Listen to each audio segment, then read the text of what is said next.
Hello and welcome to Dream Life Designer, where I help you make your dreams a reality. I'm Lauren, and by the end of this video you will learn an easy way to keep track of all of your to-dos. I come out with new videos every week, so be sure to subscribe below and click on the bell to turn on notifications so you're the first to know about them. Now, if you're like me and you're striving to achieve a lot of dreams and goals in your life, which I assume you are, or you're starting to since you're watching this video, then you probably have lots of to-dos popping up in your mind all of the time, things that you need to get done to achieve your dreams and goals. Things you might remember, oh, I need to do this, I need to do this.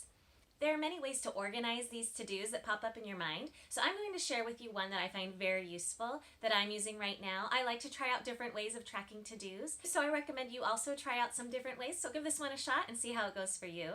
First of all, the most important thing is to write your to-dos down. Whatever way you're keeping track of them, whether it's this way or another way, you need to write them down, because then that frees up your mind to focus on other more important things rather than trying to remember all of those to-dos that keep popping up. So as soon as you can, you want to write those to-dos down.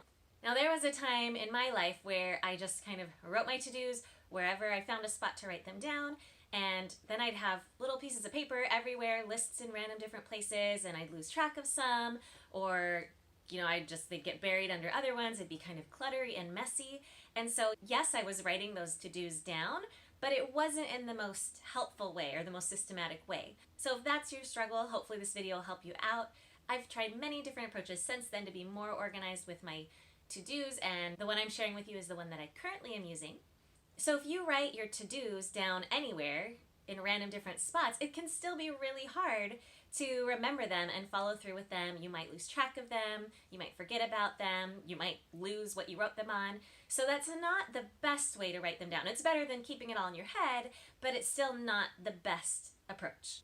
Another approach that's better that you can do is to just keep one giant to-do list, one piece of paper you write all of your to-dos on, and as you go along, you cross them off. But that can be a little overwhelming too, because you have everything that pops into your mind in one place. But some of those things are going to be weighted differently. Some of those things are for work. Some of those things are for at home. Some of those things you have to get done today. Some of those things you maybe need to get them done sometime this year, or it's just something you would like to do at some point when you have time. So putting it all in one list can kind of be difficult to work with too. So the approach I'm sharing with you today kind of combines the writing it down in general with writing it in a list, but not just one giant list. So the simple way I'm sharing with you in this video to keep track of your to-dos and organize your to-dos is to use a checklist notebook. This is the one that I'm currently using. If you're a swing dancer, then the pun makes sense to you that's on the cover. If you're not a swing dancer, the TRANKY do is a vintage jazz dance that a lot of swing dancers know, so it's a play on words. Let's TRANKY do this, like let's do this. I'll put the link for this one below if there are swing dancers watching who are interested in it, and I'll put some other links below for other checklist notebooks, because this isn't any kind of notebook that I'm recommending you use. You can use any notebook for this approach, but it's more helpful if you use a checklist notebook, and I will show you why. So in the checklist notebook, let's see if you can see in the video, there is a space at the top for you to write titles, categories, dates, or days.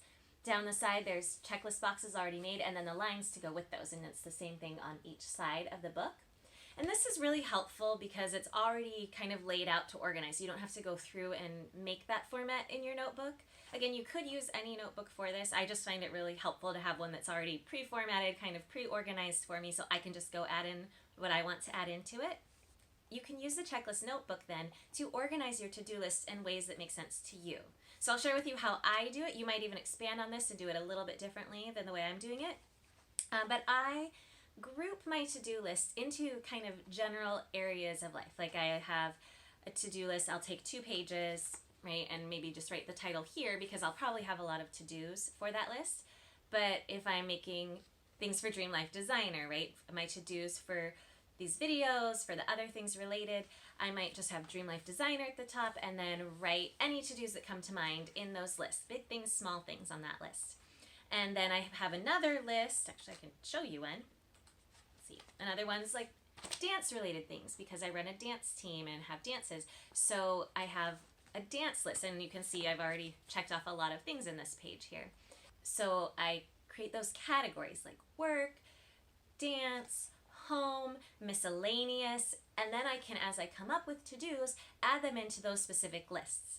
That way it's easier for me when I have time to go look at, okay, I need to work on stuff for my dance team right now. What were some of those to-dos? I can open it right up to that section, quickly get to those dance to-dos. Or things at home, if I'm forgetting, what was that next project I wanted to work on at home, I can quickly look and see, oh yeah, this was my next thing I was going to work on. So it's a really great way to keep those different to-do lists organized. You can make as many categories as makes sense to you. Some basic ideas are to start with work, home, if there's a hobby you're involved in, or another side project. You could make specific ones if you have some really big goal you're focused on, make a to-do list specifically for those goal steps. I would say maybe don't make too many to-do lists because then you're going to have trouble finding those to-do lists because it can be a little overwhelming if you have too many lists, but try to group them into a few different categories that make sense for you. A lot of times I try to keep my book around me, so if I think of something, I can write it down on the appropriate to-do list in the book. But if I don't have it with me, at that point I will use just a random scrap of paper or my phone to write a little reminder in to write that to-do down on. Then I can keep it with me, and when I'm back with my book, I can write it in on the book, get rid of that piece of paper. So that helps clear up a lot of clutter, keeps everything organized, helps my brain stay more organized and not have to remember those things. You can also write any to-do in here. It can be big to-dos, it can be little to-dos. It could just be like, oh, tidy up my desk. Or it could be about making an important phone call. It could be about applying for some position, whatever those things are. They can be big, they can be small, just things that you have to remember to free up space in your mind so you don't have to use mental capacity to remember the things. You can use your mental capacity to actually do the things. Another great thing about having a to-do list journal is that you get to go through and check off those things that you've accomplished. And then when you flip through later, you know, there are pages that I've filled up in mine, and then I can look back and be like, wow, it's encouraging to see all of those checks. And I personally, you don't have to do it this way, but I personally like to write my to-dos out just in a normal pen, a black or blue pen. But then when I check them off, I like to use a colorful Sharpie. So then it's like really stands off. It's kind of rewarding to go through and feel that accomplishment, to check it off, to see that bright color there showing what I've accomplished. So at the end of each day, I go through, I check off those things I've accomplished for that day. Then I use my to-do checklist journal to help me plan for my next day, which I will be coming out with another video next week all about how to plan a productive day. And this ties into it, is using this to-do list journal. So if you're interested in that video, you can go ahead and get started with your to-do list journal, and then I'll share with you a great way to use this journal to help you plan productive days. I really recommend you give this a shot. Try out keeping a to-do checklist journal. See how it works for you. It can help keep your mind and your space clutter-free. It can help you remember to do all your to-dos and not miss any of them, keep you on track, and it can be rewarding to see all of the things that you have accomplished. I'll post links to those checklist to-do books below, and remember to tune in next week for the video on how to plan a productive day. If you haven't yet, remember to click subscribe and click on the bell to turn on notifications. That'll tell you when that video gets posted, and will let you know when I post other videos that will help you make your dreams a reality. I hope you found this video helpful. If you did, please click like and share it with someone else who you think might find it useful.